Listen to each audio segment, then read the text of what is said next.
nampak gambar ni kan.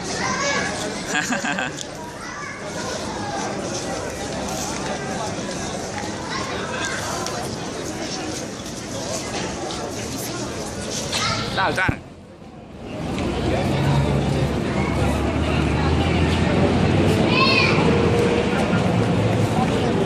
Kita dekat Masjid Kuba.